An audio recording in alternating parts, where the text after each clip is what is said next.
There Abraham said of his wife Sarah, "She is my sister."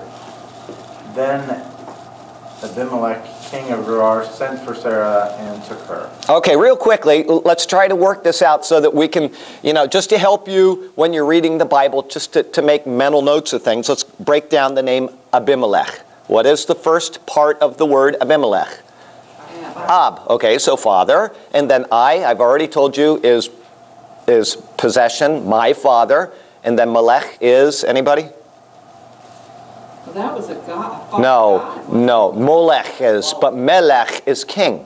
Okay, so my father, king. All right, so he's obviously descended from a king. Anyway, or the king is my father, or something like that. Anyway, so just so you can, when you're reading the Bible, you can look at names and they all have a meaning. Abraham, Ab begins with father. Okay, so there you go. Each name that you get, eventually you can start to understand a little bit of Hebrew just by looking at the names, because the names are also words in the Bible from time to time.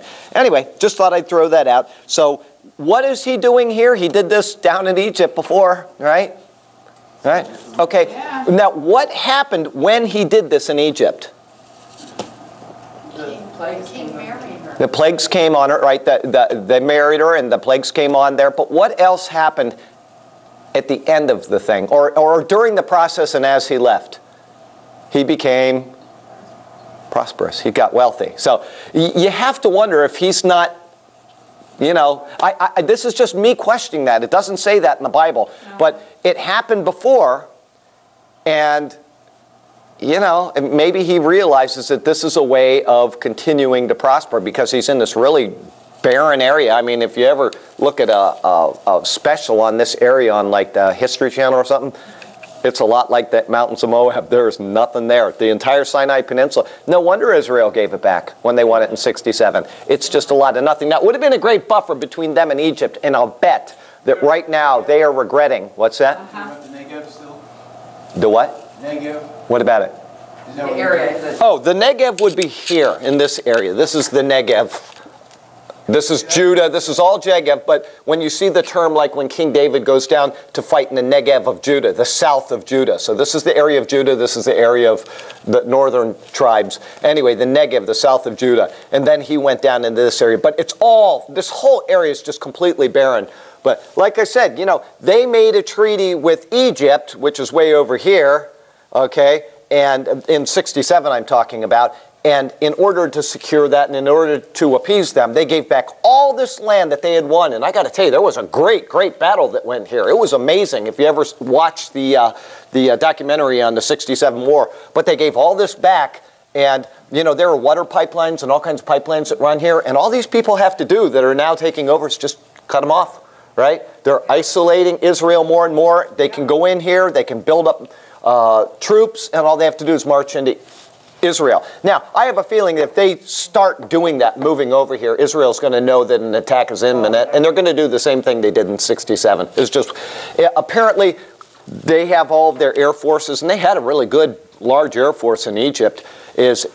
Israel knew that they were going to be attacked, and so they preempted it by striking first. And they went down there, and it was so perfectly calculated, I think, and I may be wrong on the timing, but I think it was 11 minutes from the time they started until the time they had finished, and they had completely destroyed the Egyptian Air Force. So it shows the skill of the Jewish people, but more importantly, it shows the sovereignty of God, who is the one that gave them that skill, gave them those abilities, because you're dealing with such a teeny little piece of land in a place that had almost no money when it was first established, and within just a few short years, 20 years, they had this Air Force that is just unbelievable.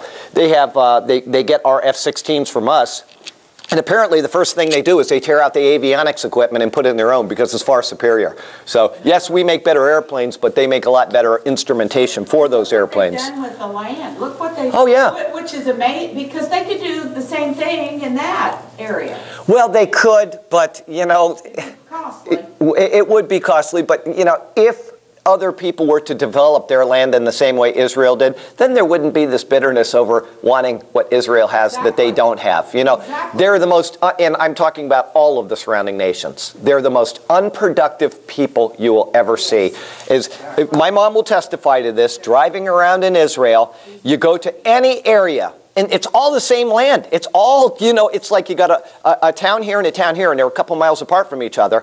You drive just over, not any real border, you just drive into a new town that's Palestinian town, and it's filthy. It's just disgusting, and there's garbage everywhere. The people are sitting around like this, and they're, you know, and then you go right, just a couple miles distance, and flowers on every window, and people they got their guitars, and they're singing, and they're happy. Total cultural difference in the people of Israel and the people around them. And did you notice that too when you were there? It's unbelievable. You couldn't miss it. It was so You can't. It is so obvious the care that the Jews take of the land and of their culture and of their people and the joy they have in their hearts. Sitting up above the Sea of Galilee, looking down over the Sea of Galilee, and there were a whole school bus full of girls out there laughing and playing guitars. I just thought, hadn't seen that once in any Muslim-controlled area. Well, have you ever seen any of the... I unfortunately friended a ex-schoolmate of mine from ages ago, and she's since become, I think I told you, she teaches Middle Eastern studies. Right. She's put out a couple things about the horrible conditions in the Gaza.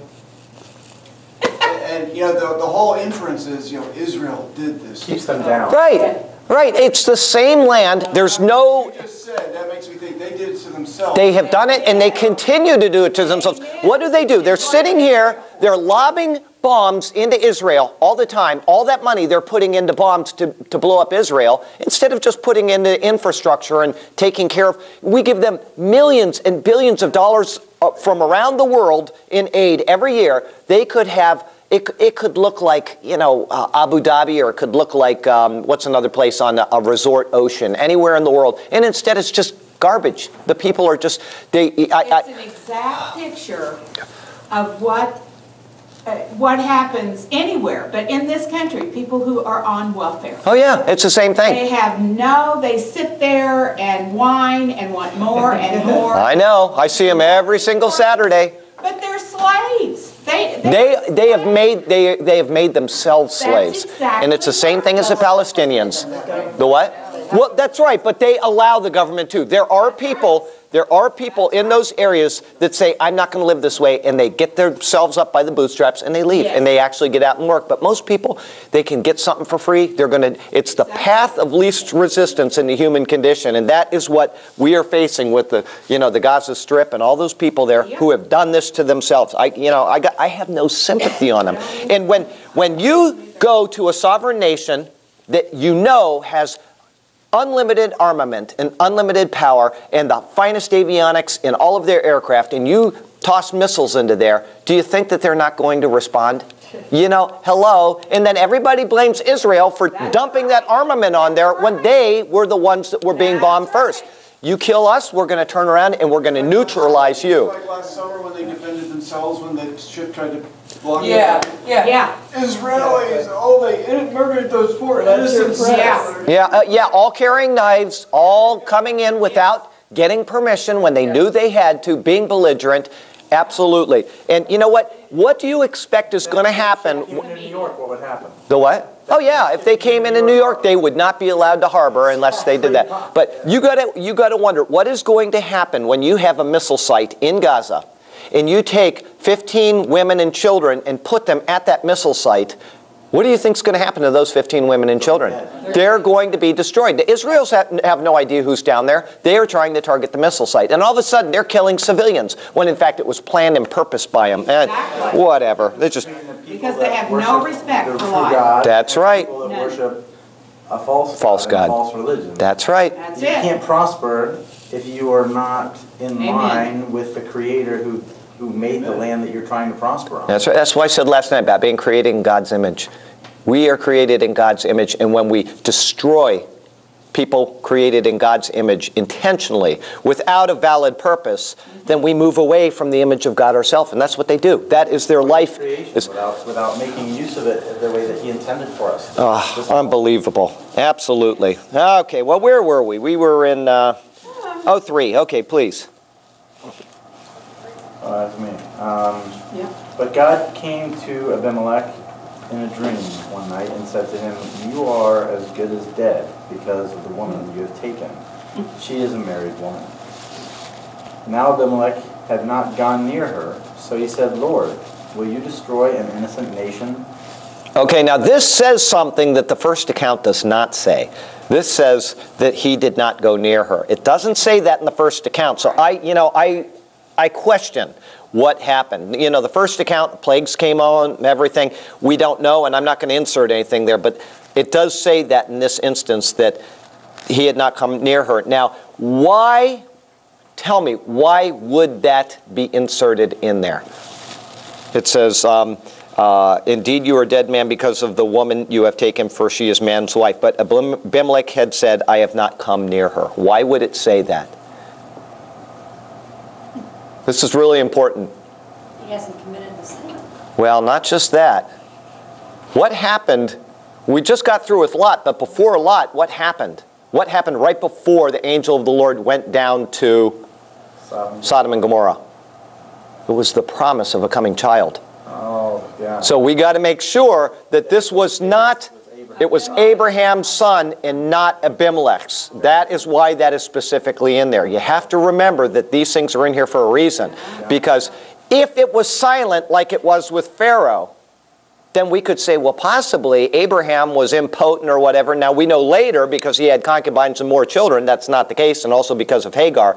But, you know, we want to make sure that we know that this is a son of Abraham, and that's why it specifically says that in there. That's included in there, so you all got that. That's very important that we remember that Isaac is Abraham's actual son. Okay, there you go. Now Abimelech had not gone near her, so he said, Lord, okay, I will read that. Did he not say to me, she is my sister? And didn't she also say, he is my brother? I have done this with a clear conscience and clean hands. Then God said to him in the dream, yes, I know you did this with a clear conscience, and so I have kept you from sinning against me.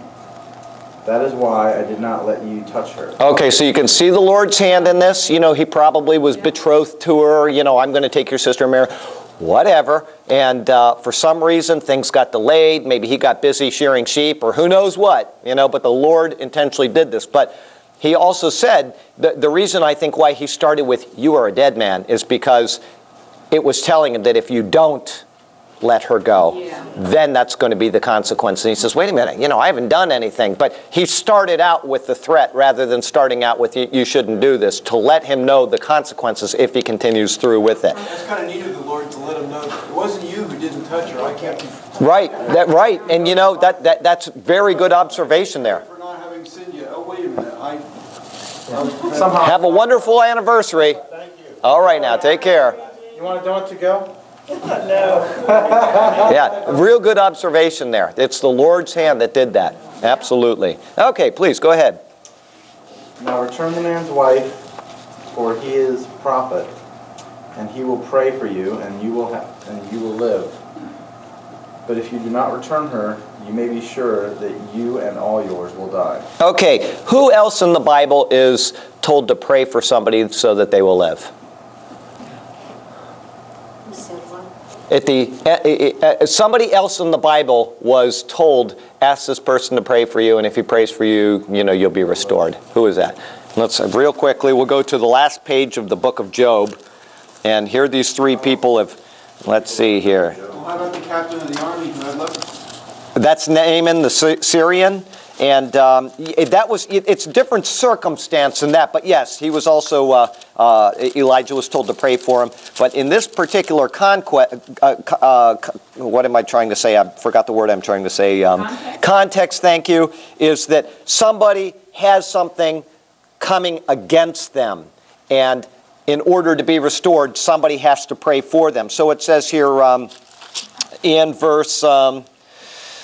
we'll start with 42 when it says, then Job answered the Lord and said, I know that you can do everything. No, that's not where I wanted. We're going to go down a little farther. 7. And so it was after the Lord had spoken these words to Job that the Lord said to Eliphaz the Temanite, my wrath is aroused against you and your 2 friends, for you have not spoken of me what is right, as my servant Job has.